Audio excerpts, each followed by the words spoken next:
On today's episode, I'm going to be going over how I changed out all my kitchen cabinet drawers and cabinets, also this pantry right here, into brand new IKEA cabinets and drawers, just like what you see here. Stay tuned for the end of this video because I'll be going over all the breakdown prices. Thank you so much for tuning in to Fix This House. Today has been a long time coming. I've been always wanting to change out my kitchen island drawers and cabinets. As you can see here, it just looks very dated, and some of these when we moved in have just been incomplete. Some of the drawers have holes in them. This old pantry that we have has been pretty much pieced out. The cabinet drawer covers are short. There's so many things wrong with this. So let's start off with the demolition of this old kitchen. So if you haven't seen my full kitchen transformation, check out the video. I'll leave the link on the description right at the bottom below, or check out that link at the top. So friends, if you're new to the channel, thank you so much for tuning in. Consider pressing the subscribe and notification bell because on this channel I do a lot of DIYs, how-to videos, and product reviews, and much more.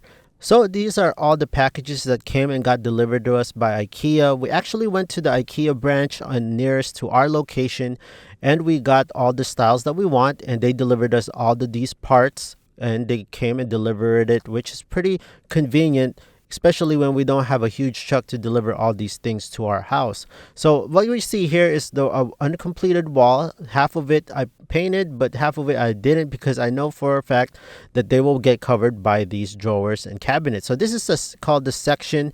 Also, if you tune in at the very end of this video, I'll go over every single parts that I use. I'll take a screenshot of my actual bill and how much it costs. But pretty much all these come complete. It comes with all the hardware, all the screws, everything that you need to be successful to get this built. Have the common tools. Pretty much they're very basic tools. You need a drill, a screwdriver, and all the other tools that I use in this video. I'll gladly link a description on the description down below. Check out those links if you need those tools. But here is one of the cabinets that I'll be installing. So this one has a fairly light backing on it, and you just place it on top, and then you connect and pretty much hammer everything with these little nails so you can have these backing on securely. Okay, so you pretty much just line it up under those dotted lines, and it also clears out with the instructions that says that you need to put these little bumpers on the back. It's pretty straightforward. Everything just clicks together just like this. But before we put down the legs, we're gonna go and install the face. This one's actually on the kitchen corner, and this one's a two-piece that we're gonna go and install. Now this is the legs that I was talking to you about. This one came in separately. You have to buy this separately if you want. These are adjustable legs, and they pretty much just snap into place. I highly recommend you kind of put masking tape on them when you start lifting them so they don't fall off.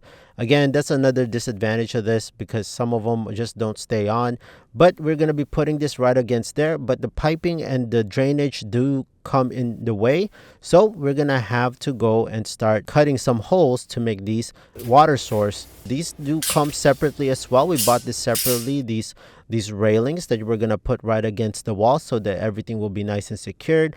If you have a stud finder, it'll be great to find those studs. Again, each house is built differently. This is a 1969, 1970 home, so all the studs here are pretty much not in, not 16-inch centers all throughout.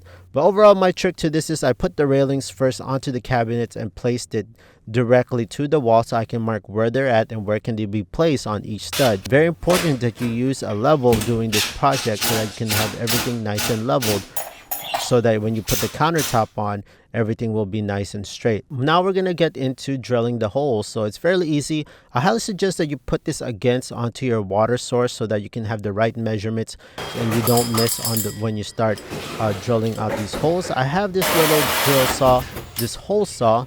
Again, I'll leave the link on the description down below for the tools that I use, but this one is a very helpful tool to cut all those cutouts.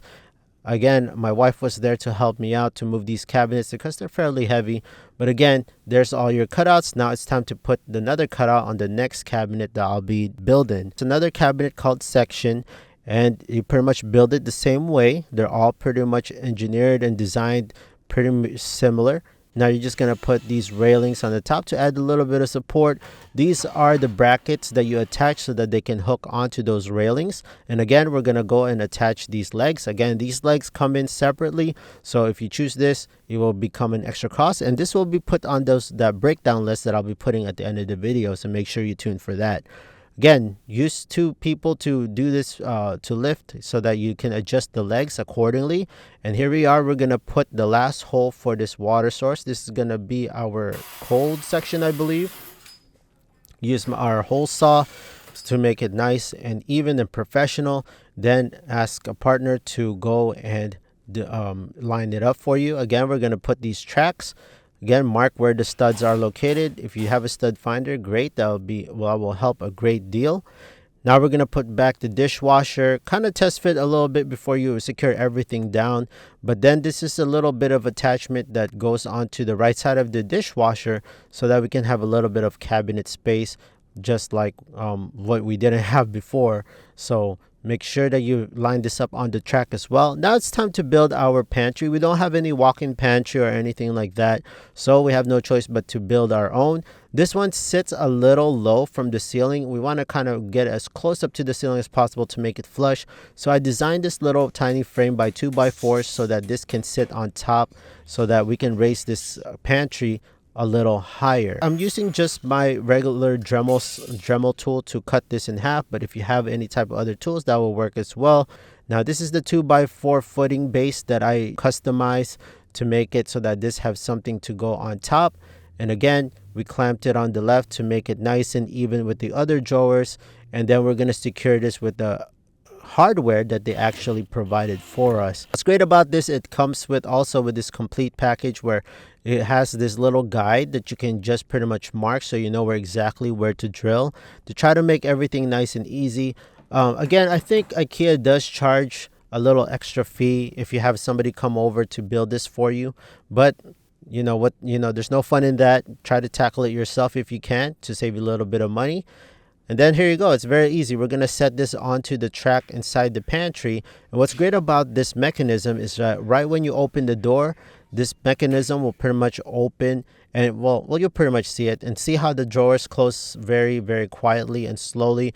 That's also part of the drawer mechanism. That's also an option if you choose to want that slow close feature. It is made out of metal, so which is good. So this one's brand new, kind of same concept. You can have it go in circles. Very easy to install. Just put this little pole right in the middle, and then you can put 2 tiers on them, which is pretty much ideal for this corner cabinet right here. And yeah, this is fairly strong. It can hold up all the spices and all the oils, and it comes with this bifold door. These doors that came with it is pretty nice. The face are made in Italy for some reason. That's pretty cool. With this mechanism, these railings, these are the quiet close railings as well. So when you push them, it doesn't have that sudden shut and loud slam. When you try to shut it, it feeds in slowly. Again, all these I'm going to start building again. This is for the island itself. If you want to know a specific video on how I did the island, I'll leave the link on the top right here. Also in the description down below, how I transformed the island completely with the wooden slats for the face. Very repetitive when you start building these cabinets. We got about 3 of these and 1 small attachment. We put this together. This is pretty much just custom. This is regularly just a cabinet or a drawer base or a face from IKEA. But what we did was we customized it to make it the same length as our old island cabinets and drawers. So everything's lined up, all the measurements. This is going to completely go over and replace that island. Do your proper measurements. And the height was the issue for this one. We want to make sure that everything was nice and same height as the ones where the sink sits.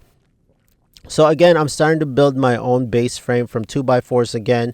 So this was fairly easy. I just got a bunch of 2x4s. I measured it to length and what I need, and I'm just putting it together with general purpose wooden screws and 2x4s. Again, it's very easy to do. You can make this. There's no wrong or right way to make the base.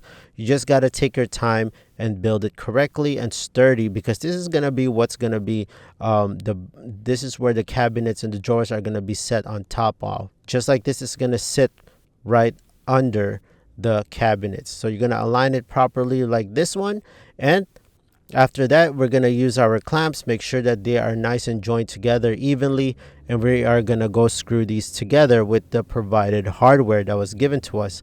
Like what you see here, I'm using the clamps, making sure that everything is nice and leveled and pretty much flushed before you start screwing together each cabinet. Okay, so everything is nice and flush and level, just like what you see here. Now I am going to be using my countertops. I'm going to be reusing those because those are made out of Korean. And here there's a little gap right there. We'll go fix that with the little kickboards later on. But it's fairly easy. We took out the old countertop from our old island because we're going to scrap all the old base. Just like we see here, we're just scrapping everything out. I'm going to throw those away. We are trying to do our best to be careful because this is pretty much just really hard plastic. If you don't know Korean, it easily cracks if you don't handle it correctly. So just make sure that you have two people moving this. And yeah, there's some hardwares here that was attached from our old cabinets, which is easy to remove. Just make sure you use some vice grips. And I'm going to be attaching it with liquid nails. Now, I'm not going to do, this is just going to be another way to secure it, but to mainly secure it, we're going to have to screw it together with on the underneath of this countertop. So just, take your time, make sure every side is nice and evenly spaced. And here what you can see is we are disassembling the old cabinets. We actually got this about 6 years ago when we first moved in. We didn't have enough money, so we settled for various types of cabinets. But now we're going to secure it now with the frame to the actual countertop. The bottom is actually made out of compressed board. And here are the cabinet drawers. Now the drawers are pretty nice. They have the nice rail system, quite close, and they come out. We didn't settle for the cabinet style. We actually went with the drawer style to make it nice. So these are actual hardware that we saved from our old drawers. These are IKEA brands as well. I'm using my my cabinet tool right here. If you want this tool, I'll leave the link on the description down below as well. But they make for perfect cabinet pulls if you want to install those. But these are IKEA cabinet pull hardware as well. So look how nice and clean that is now. As you can see, it is nice, even, a lot cleaner, definitely 100 times better from my opinion before. So this is what it looks like, our old pantry, kind of just pieces of wood put together.